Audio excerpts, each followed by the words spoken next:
I are honored to participate in this historic transformation. It's morphin' time!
Alright guys, welcome back to another Destiny 2 build video, and this is arguably the most aggressive build that I've built since I started playing the game, having played over 1,000 hours.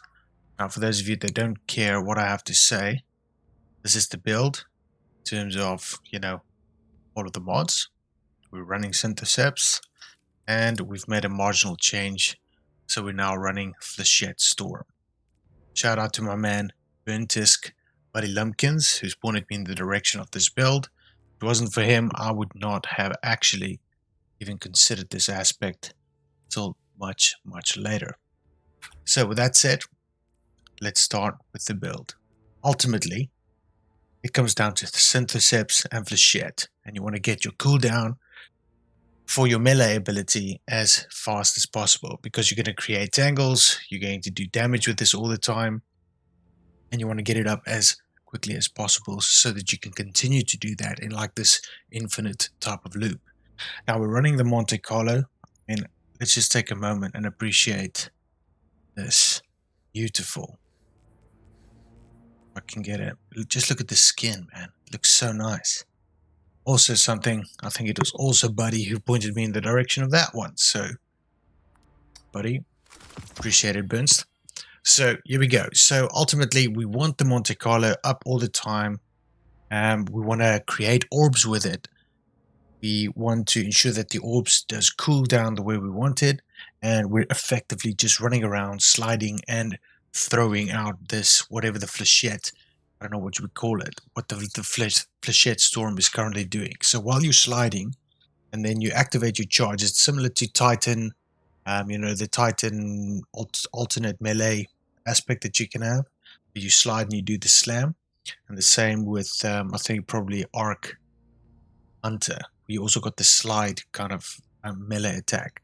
That's pretty much what this does.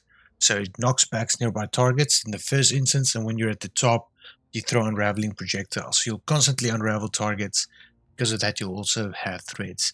Or what do you call it? Not threadlings. What's it called? Tangles all the time. I always get confused between the two. Now, in terms of the abilities, I'm throwing Towering Barricade. I usually play with Rally, even though it's a slower cooldown.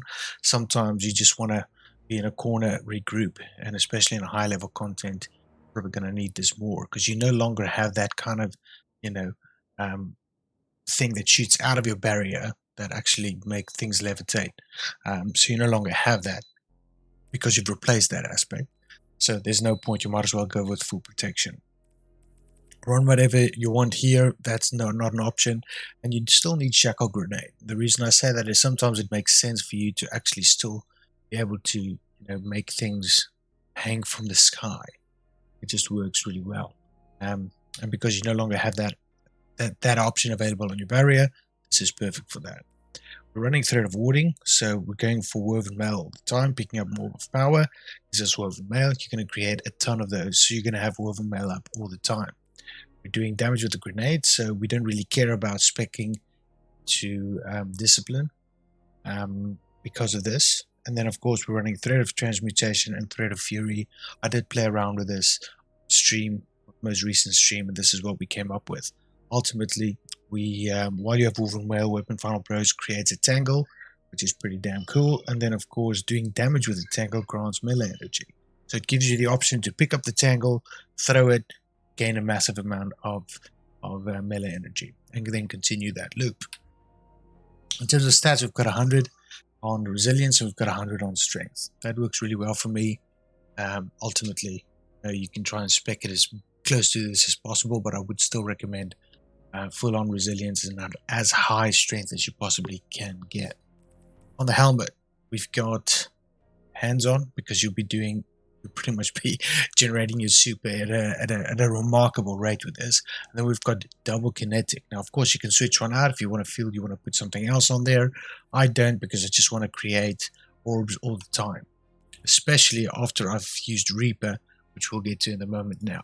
On the Syntheseps itself, we've got a heavy-handed, we've got impact induction, and we've got melee kickstart just for that additional melee. You're just going to get it all the time. On the chest, I've got one solar and I've got one strand, because we're running a solar Royal Executioner with Envious Assassin and Reservoir Burst. It's nice sometimes when do throw out your grenade and they're hanging there, you can just pop to this, have your Reservoir Burst ready to go. When you kill one of them, they explode. Everyone else explodes as well. It's really well.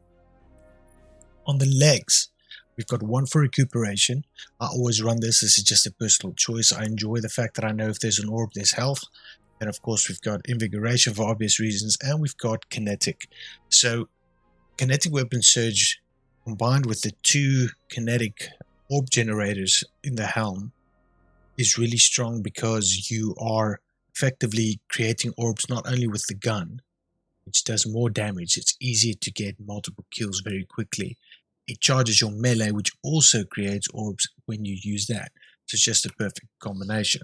And then here at the bottom, we're running one Reaper. And as I said, when you throw down your barricade and you run, you do the slide into the flechette throw, and then you shoot people with your kinetic weapon. You're just creating orbs all the time. It's really, really strong as well. And of course, it helps down with the cooldown on the side of your melee. So that's where we are with this. That's the build in a nutshell. I know it's short, it's to the point. There's no point in me trying to flush this out even further. You've got everything in here that you need to do. Give it a go, and hopefully the intro clips gave you an idea of what this build is capable of. I kid you not, if you've ever played Lost Ark or Diablo and you've played the Berserker class, this feels like the Berserker class of Destiny. No pun intended, but this really feels like a Berserker, because you're creating your super incredibly quick. You're running around smashing and thrashing things.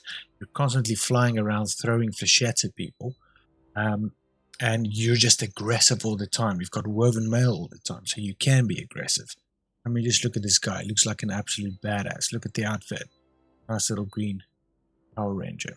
So I hope you guys enjoyed the build. Let me know what you think. If you did enjoy it, let me know. If you've used it, let me know. And then once again, finally, thanks to Burns, who's kind of pointed me in the direction of this build. So I can't take credit for it myself. But I hope you guys enjoyed. Love to hear from you in the comment sections. Drop a like if you did. It's useful. Subscribe if you're new. As always, appreciate your support. See you in the next one. Cheers.